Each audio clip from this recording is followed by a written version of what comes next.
Polisi membongkar modus penipuan info kiriman paket lewat pesan singkat yang menyertakan link aplikasi. Menurut aplikasi tersebut, pelaku menguras rekening korban setelah meretas dan menguasai ponsel dan seluruh data di dalamnya. Korban sebanyak 493 orang dengan kerugian mencapai 12 miliar rupiah. Bagaimana mekanisme penipuan dengan modus ini dan apa yang perlu diwaspadai? Kita akan sapa Pratama Persada, pakar keamanan siber. Selamat malam Pak Pratama. Selamat malam, Mbak. Ini modusnya seperti apa? Kita sebetulnya sempat mendengar ini beberapa bulan yang lalu, tapi kenapa korbannya tetap semasif ini? Ya, Mbak, saya pikir ini ada beberapa sebab ya gitu. Yang pertama adalah karena masyarakat tidak begitu mengerti tentang literasi digital kalau handphonenya itu atau device-nya itu gampang terinfeksi malware begitu. Kemudian juga masyarakat kita ini terlalu percaya sama orang begitu. Sehingga kan sekarang ini banyak orang belanja online ya gitu sehingga biasanya kurir gitu motoin barangnya kemudian ngasih tahu ke kita, Pak, Bu, barangnya sudah sampai ya gitu. Nah, ini kebetulan yang dikirim itu bukan gambar tapi adalah aplikasi, Hmm, ekstensinya APK gitu. Masalahnya tidak semua orang ngerti masalah IT kan, nggak ngerti masalah teknologi begitu. Sehingga ketika ada orang mengaku kurir gitu, seolah-olah dia kurir ngirim gambar ini udah nyampe ya gitu. Begitu diklik ternyata nginstal aplikasi. Nah, celakanya sebenarnya ketika ngeklik link itu akan diminta permission gitu. Apakah hmm. boleh ngakses SMS, apakah boleh ngakses data, apakah boleh ngakses phone book, apa boleh. Nah, masyarakat kita suka nggak peduli, tekan yes yes yes yes, Oke, sep gitu semuanya. ini Ya, saya izin potong. Jadi ketika kita klik linknya sebetulnya sudah ada permission di sana. Jadi sebetulnya kalau kita agak sedikit lebih cermat dan teliti, tidak asal klik-klik itu kita sudah tahu bahwa ini ada upaya dari aplikasi untuk mengakses dari mulai aplikasi handphone sampai nomor telepon begitu yang ketika kita mengklik itu begitu Pak ya, Pratama. secara default apa namanya sistem di dalam handphone kita ini sebenarnya sudah punya level security sendiri gitu. Dia akan bertanya kepada si pemiliknya, ini boleh nggak ngakses ini, boleh nggak ngakses ini gitu. Hmm, Kan aneh tuh, ada gambar, minta akses ke phone book, minta akses oke. ke data dan lain-lain begitu. Tapi karena kita suka nggak peduli, karena pengen lihat gambarnya, tekan yes yes saja. Nah, begitu semuanya sudah oke, tiba-tiba aplikasi terinstall, apa yang terjadi?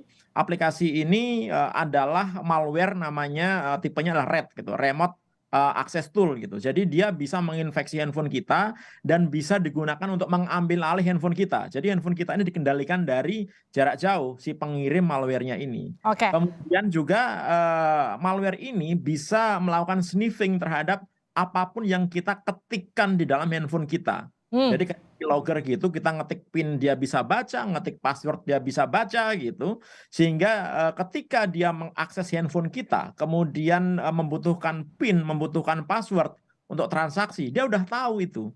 Sehingga dia bisa melakukan dari jarak jauh tanpa kita sadari gitu. Oke. Jadi handphone kita jalan sendiri gitu, Mbak. Pak Pratama, kalau kita mengakses mobile banking sebelum kita mengakses aplikasi pertasan tersebut, apakah kemudian juga tetap terbaca ataukah memang baru terbaca setelah aplikasi tersebut menjebak kita dan kita mengakses PIN? Baru terbaca setelah ada aplikasi malware ini masuk ke dalam kita, Mbak. Sebelumnya nggak terbaca karena kan PIN itu tidak tercatat di handphone sebenarnya. Jadi kalau Oke. kita memasukkan PIN, memasukkan password itu harusnya tidak tercatat di handphone. Yang jadi Hmm, masalah ketika malware itu sudah terinstal ke handphone kita ketik password atau ketik PIN itu direcord sama malware ini oke. sehingga dia bisa tahu dengan tepat si user ini lagi menggunakan mobile banking apa, Hmm. BRI, BCA, Mandiri dan lain-lain, semuanya bisa gitu. Nah, itu yang akhirnya menjadi data bagi si pengirim malware ini untuk melakukan transaksi Baik. menggunakan handphonenya si user. Karena kan nggak mungkin. Karena gini, sebenarnya internet banking itu mobile banking itu punya security. Dia Ya. nggak bisa digunakan di handphone lain Hmm, karena autentikasinya ada menggunakan SIM card, dia menggunakan identifikasi dari handphonenya gitu. betul. Dia nggak bisa kalau misalkan orang lain kemudian nyoba-nyoba menggunakan mobile bankingnya device lain gitu. Oleh karena itu cara paling gampang gimana? ya menguasai atau mengendalikan handphone si pemiliknya langsung gitu. Bagaimana caranya? Ya mengirimkan malware. Nah, ini terjadi kan. Oke, Nah, Pak Pratama, kemudian ini juga ya, maaf saya potong. Ini kan ya korbannya sudah 900 lebih yang ya, ketahuan. Bisa ya, jadi sebetulnya betul. korbannya lebih banyak lagi daripada itu. Pasti jauh lebih banyak. Oke, Nah, sekarang kalau misalnya saya sempat ya, pencet linknya, saya tahu ya. dari mana saya itu sudah kertas atau belum. Saya bisa cek di mana dan apa yang bisa saya lakukan. Jadi sebenarnya kalau malware-nya itu terinstall secara background, kita nggak bisa Mbak tahu bahwa handphone kita ini sudah terinstall malware apa tidak, kecuali kalau kita pasang antivirus ya. Makanya antivirus ini mandatori, sangat penting sekali. Banyak antivirus gratisan bisa dipakai. Oleh karena itu yang nonton tayangan ini harus pasang antivirus gitu, karena bisa menjaga kita dari malware. Tapi kalau sudah masuk, kita nggak bisa ngecek. Kenapa? Karena ini hidden, nggak ada aplikasinya, nggak kelihatan gitu. Oke. Nah, tapi kita bisa merasakan tanda-tandanya kalau misalkan handphone kita ini kena malware apa enggak gitu. Misalkan yang pertama, kita pakai pulsa biasanya pakai data yang biasanya habis dalam waktu sebulan 10 giga, ternyata dia habisnya dalam seminggu udah habis gitu.